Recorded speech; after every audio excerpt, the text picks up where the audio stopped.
The small town emerged on the horizon like a mirage, as if it hadn't existed moments ago.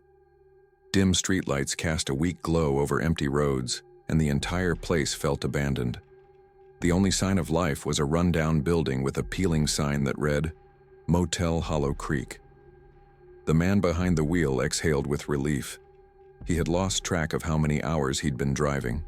His eyes burned from exhaustion, and his body ached from sitting too long. Stopping in the middle of the forest hadn't been an option, but this motel, despite its eerie atmosphere, was good enough. Pulling into the empty parking lot, he noticed how silent everything was. No distant traffic, no wind, not even the sound of insects. Just an unnatural stillness. Inside, the lobby was dimly lit, the air thick with the scent of dust and something faintly metallic. Behind the counter sat an old woman with deep wrinkles and dull, lifeless eyes. She barely looked up when he approached. "I need a room," he said, voice rough from disuse. The woman nodded without a word. She reached into a small wooden box, retrieved a single brass key, and set it on the counter. 313. "Third floor, end of the hall," she muttered, her gaze fixed somewhere past him, as if looking at something that wasn't there. A chill ran down his spine, but he ignored it. He was too tired to care about anything but sleep. Grabbing the key, he muttered a quick thanks and headed toward the staircase. The hallways smelled of stale air and old wood, the kind of scent that lingers in places forgotten by time. The carpet was frayed, the wallpaper peeling at the edges. At the very end of the corridor, the brass numbers, 313, gleamed dully against the dark wood of the door. The lock clicked open easily. The room inside was plain. Aged furniture, a small writing desk, a television with a thick glass screen. Everything seemed ordinary enough, except for one thing: the mirror. It covered nearly the entire wall opposite the bed, a massive pane of glass that reflected every detail of the room. He hesitated for a moment before stepping inside, the weight of his own reflection making him uneasy. It felt too large, too clear, as if he was being watched. Shaking off the unease, he locked the door, tossed his bag onto the chair, and collapsed onto the bed. He didn't even bother undressing. The exhaustion was too heavy, pulling him under almost immediately. It must have been hours later when something woke him, a soft, scraping sound. At first, he thought it was coming from the room next door, but as his senses adjusted, he realized the noise wasn't muffled by the walls. It was inside his room.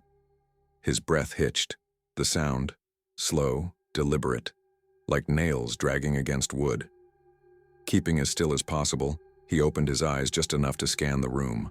The chair, the desk, the old TV, nothing seemed out of place. Then his gaze flicked to the mirror, and he saw it. A figure, barely visible in the dim light, crouched in the far corner of the room. Still, motionless. His stomach clenched. He could see it in the reflection. But when he turned his head to look at the actual corner, there was nothing there. A slow, suffocating dread filled his chest.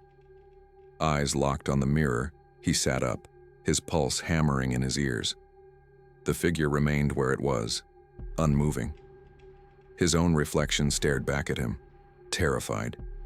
His hand shook as he reached for the bedside lamp. The moment light flooded the room, the figure was gone. The corner was empty.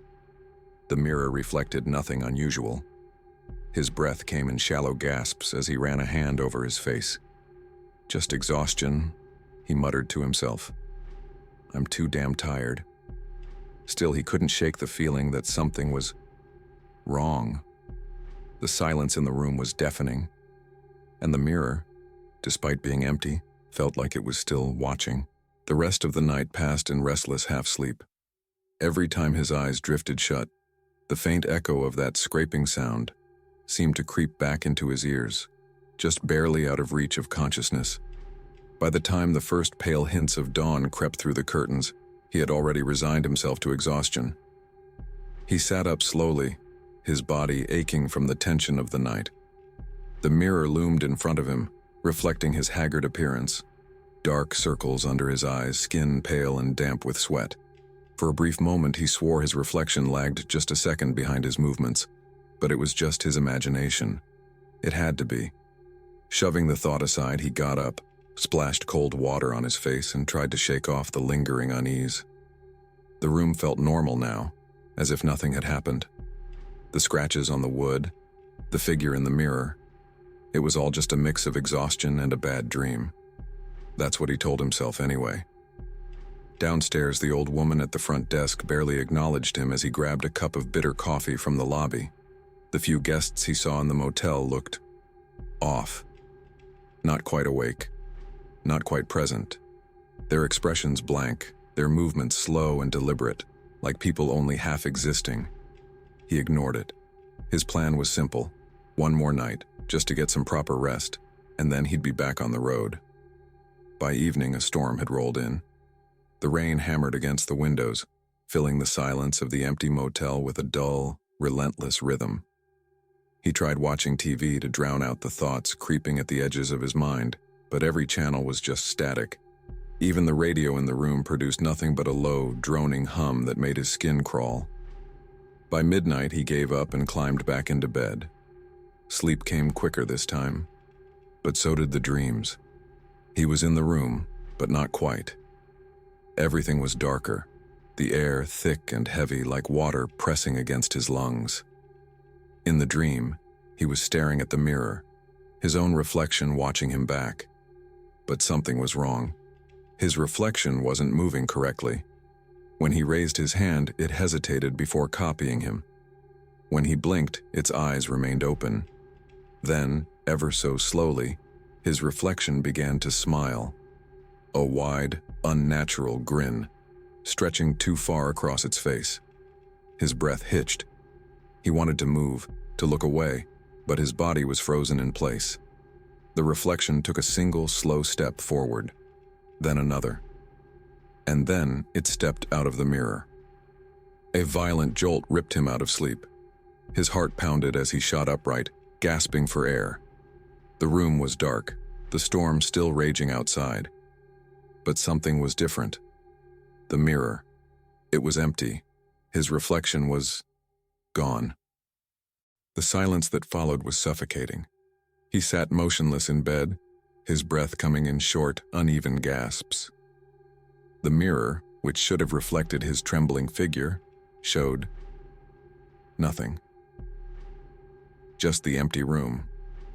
A sickening chill crawled up his spine. His mind scrambled for explanations, but none of them made sense. He slowly lifted a shaking hand and waved it in front of the mirror. No reflection. His stomach clenched. Then, just as he was about to move, something flickered in the glass. Not his reflection. Something else? It was subtle, almost imperceptible, like a shadow shifting just beyond the surface of the mirror, lingering at the edges of his vision. It wasn't copying his movements. It wasn't reacting to him at all. It was watching. His pulse thundered in his ears as he forced himself to move, sliding out of bed as quietly as possible. The air in the room felt thick, charged with something unseen. He reached for the bedside lamp, fingers trembling as he flicked it on. Light flooded the room. The mirror snapped back to normal. His reflection was there again, pale, wide-eyed, disheveled, but tight, normal. He exhaled sharply, pressing a hand to his forehead. His skin was cold and damp with sweat. "Jesus," he muttered, his voice barely above a whisper. "Lack of sleep is seriously messing with my head." But deep down, he knew it wasn't just that. Something was wrong with this room, with the mirror, with him. He needed to leave. Throwing on his jacket, he grabbed his bag and yanked open the door. The hallway outside was dark. Too dark. The dim sconces that had barely illuminated the corridor before were now completely dead. The air smelled different too, damp, stagnant, like rotting wood. He hesitated for only a moment before stepping out, the soft creak of the floorboards beneath his feet sounding how too loud. in the unnatural silence. As he made his way toward the stairwell, something made him stop. A noise. Not thunder from the storm, not the wind against the windows. A soft, rhythmic tapping. Coming from inside his room. His breath hitched. He turned his head slowly, dreading what he might see. The door to room 313 was still open behind him, the mirror visible from where he stood, and his reflection was still in the room, standing there, staring at him. His own face still illuminated by the bedside lamp, but he was out in the hallway. It hadn't moved. Then, ever so slowly, his reflection lifted its hand and waved. A wide, unnatural grin stretched across its face. The door slammed shut. The slam echoed through the dark hallway like a gunshot. He stood frozen, his breath caught in his throat, his mind refusing to process what had just happened. The door to room 313 was now shut. He hadn't moved. His reflection had waved at him. His pulse pounded in his ears as he stared at the door, half expecting it to swing open again. But the hallway remained still, the silence pressing in from all sides. No, this wasn't possible. A dream. He had to still be dreaming. He squeezed his eyes shut, digging his fingernails into his palm, trying to jolt himself awake. But when he opened his eyes, nothing had changed. The darkness, the suffocating air, the closed door. He had to leave. Now. Swallowing hard, he turned toward the stairwell and took a single step forward. Click. The sound of a door unlocking. His stomach twisted. Slowly, he turned his head back toward room 313. The door, which had been tightly shut just seconds ago, was now slightly ajar. A sliver of the room's warm, yellow light spilled into the dark hallway. Something was standing just beyond the opening. He couldn't see its face, couldn't see its features.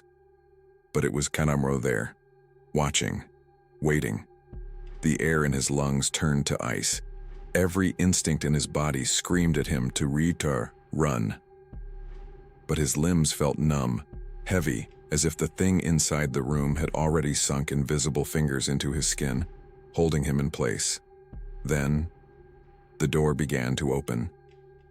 Slowly, agonizingly, revealing more of the dimly lit room beyond.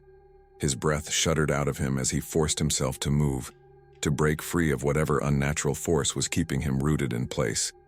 He stumbled backward, his hands blindly searching for the stair railing. His heartbeat pounded against his ribs, drowning out every rational thought. Something stepped forward.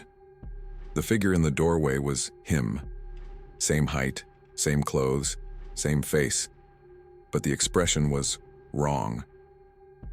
The thing wearing his face was smiling. A slow, deliberate, razor-thin smile that looked carved into its skin rather than something natural. It tilted its head slightly as if studying him. Then it moved. A sudden, unnatural jerk forward. That was all it took. He turned and ran. The hallway stretched endlessly before him, the walls seeming to pulse and shift in his peripheral vision. The air thickened, pressing against his lungs with every step. Behind him, footsteps followed. Fast. Too fast. He tore down the stairs 2 at a time, barely keeping his balance. The front desk, almost there, if he could just reach the door. A hand grabbed his shoulder. His entire body seized as ice-cold fingers dug into his skin, yanking him back. His vision swam as he stumbled, nearly losing his footing. He twisted violently, shoving the hand away. But there was no one there. He staggered back, his breath ragged, his mind refusing to accept what had just happened. The lobby was empty. The old woman at the desk was gone. The dim, flickering light cast long shadows across the dusty floor, and the front door, the only exit, was gone. There was nothing but a wall where it had been. Panic clawed at his chest as he stared at the blank wall where the exit had been just moments ago. His breathing came in short, sharp bursts, his body refusing to accept what his eyes were seeing. No door. No way out. The motel was sealing him in. His heart slammed against his ribs as he turned in circles, searching desperately for another exit. But everything was wrong. The furniture, dustier than before, coated in thick grime. The lights, flickering, casting shadows that stretched and twitched like living things. Even the air felt heavier, as if something unseen had filled the space, pressing in on him from all sides. Then came the sound. A slow creaking. From the staircase behind him. His stomach dropped. He didn't want to look. He couldn't look. But his body disobeyed. His head turned. At the top of the stairs, a man stood. His reflection. Only now it wasn't just standing, it was crawling. Its movements were jerky, unnatural, its limbs bending at strange angles as it descended the steps. That same eerie, carved-out smile stretched across its face, wide and wrong. It wasn't copying him anymore. It had broken free, and it was coming for him.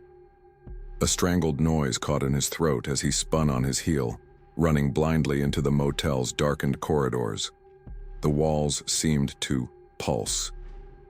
The hallway stretching longer, the doors twisting into warped, unrecognizable shapes. Behind him, the scraping sound started again, fingernails dragging along wood. Faster now, closer. His muscles screamed as he pushed himself forward, his vision blurring. There had to be a way out. There had to be. He lunged for the nearest door, rattling the handle. Locked. Another one.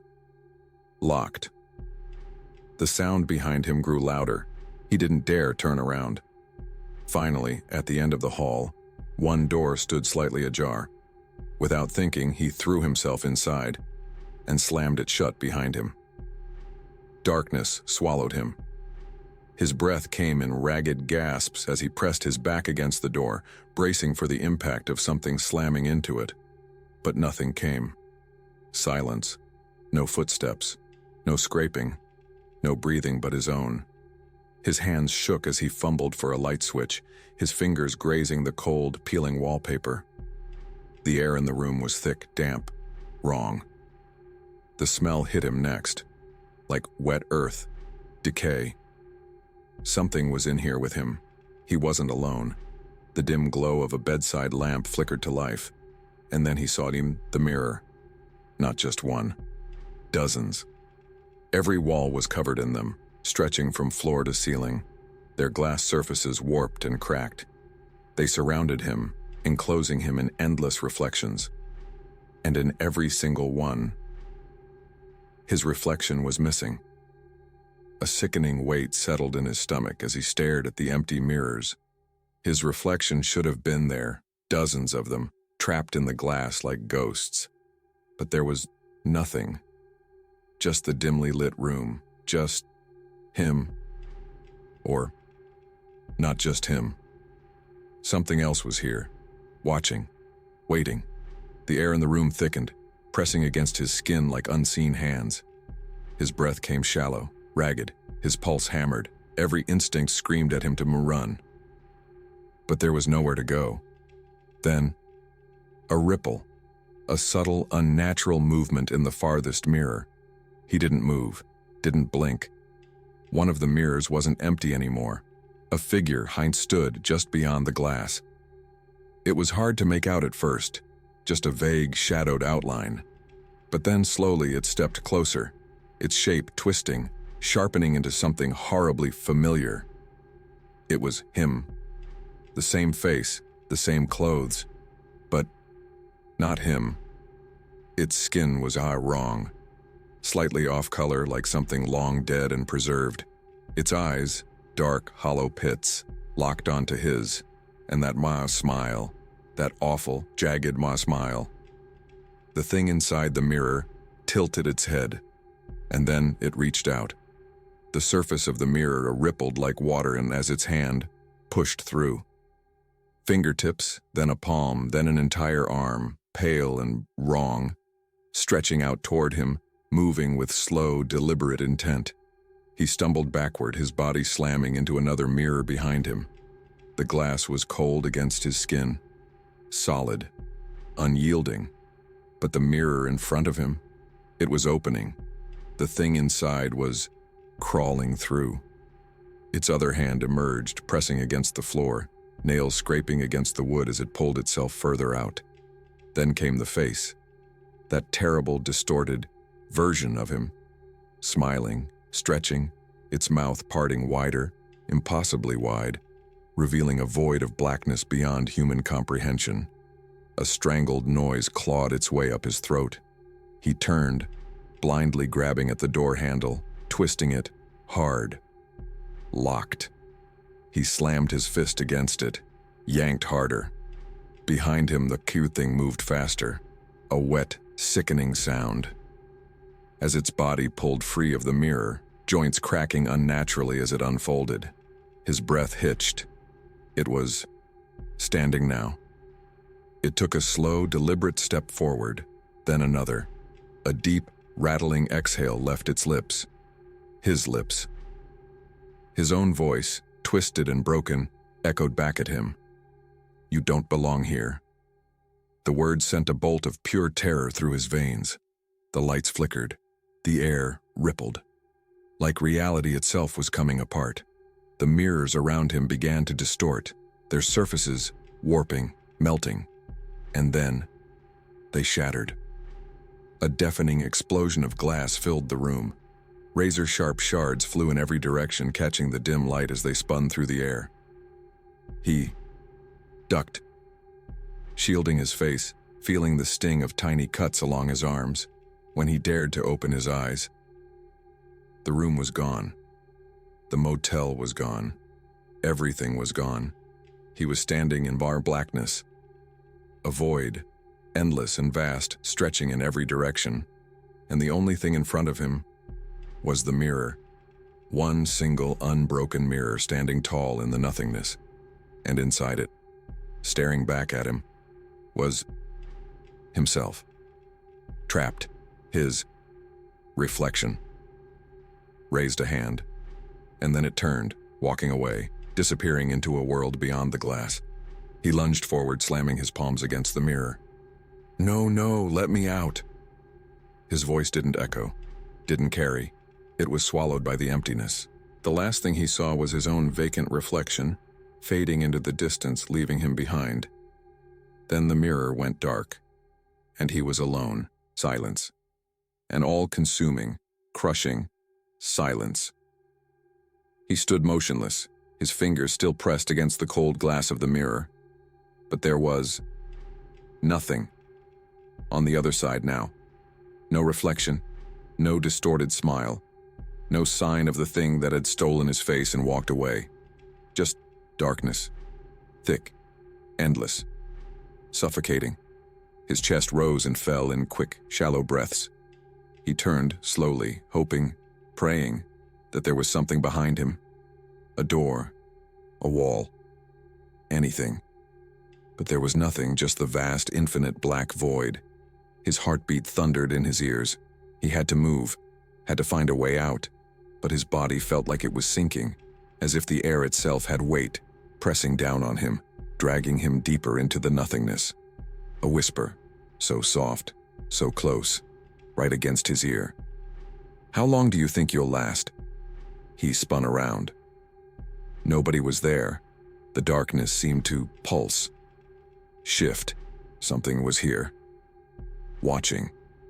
His pulse hammered as he took a shaky step back, his heel hitting something solid. The mirror. It was still there. And now, it was changing. Shapes moved within the glass, faint and shifting, like shadows behind a curtain. At first it was just flickers of motion, too fast to catch, but then, hands. Pale, unnatural hands, pressed against the other side of the glass. Not just one. Dozens. Fingers curling, dragging down the surface, leaving behind long, smeared streaks. His breath hitched as odd faces began to emerge. distorted, hollow-eyed, smiling. So many of them. Some looked like him. Others didn't, but their expressions were all the same. Hunger. And then, slowly, they started knocking. A slow, rhythmic tapping against the glass. The sound crawled up his spine, digging into his skull, echoing in his bones. He stumbled back, shaking his head violently. Number. No, this isn't real. Crack. A thin, jagged fracture ran down the center of the mirror. The faces twitched.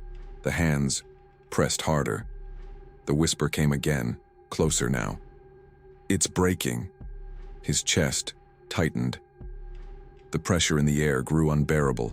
The mirror cracked again. Then it shattered. But this time the shards didn't fall. They hung in the air, suspended, reflecting endless pieces of his own face. And then they moved. The fragments began pulling toward him. Faster. Rushing. A jagged piece of glass sliced across his cheek. Another grazed his arm. The shards were spinning around him, closing in like a storm of knives, each one reflecting his own face, his own fear. Stop, he choked out, raising his arms to shield himself. The glass collapsed inward. A blinding, searing pain. A scream, his own, echoed through the void. Then, nothing. Darkness. Silence. When he woke, he was standing. His body felt strange. Lighter. Hollow. He blinked, disoriented. The darkness was gone. He was back in room 313. The dim glow of the bedside lamp bathed the space in flickering yellow light. The air smelled of dust and old wood. The bed was unmade. His bag still sat on the chair, like nothing had happened, like he had just woken up from a bad dream. His pulse was still racing, his hands trembling. He needed to leave. Now, he turned toward the door and froze. The mirror, it was right in front of him, and inside it, his reflection didn't move. It stood there still, smiling, not a twitch, not a blink. And then, slowly, it raised a hand and waved. His stomach dropped. His reflection took a step forward, another, and then it walked out of the mirror, and he felt himself being pulled in. He tried to scream, but there was no sound. The last thing he saw was his own face, watching, smiling, before the mirror swallowed him whole. The next morning, the old woman at the motel's front desk didn't react when a man came downstairs, set his key on the counter, and walked toward the exit. He looked just like the guest from the night before, but his eyes were different. Wrong. The motel doors creaked open. He stepped outside, and he smiled. Days passed, then weeks. No one came looking for him. No missing persons report. No concerned family or friends. It was as if he had never existed. And yet, room 313 was still occupied. The motel owner never questioned it. The key was always returned in the morning. A new guest would check in by nightfall. The pattern never changed. But the people who left, they were never quite the same. The town, small and quiet, remained oblivious. The gas station attendant across the street sometimes noticed the travelers who came and went. Some left looking drained, like they hadn't slept in weeks. Others seemed off. Their movements too deliberate. Their eyes too still. Like something else was wearing their skin. But no one ever stayed long enough to ask questions, and room 313 always remained open.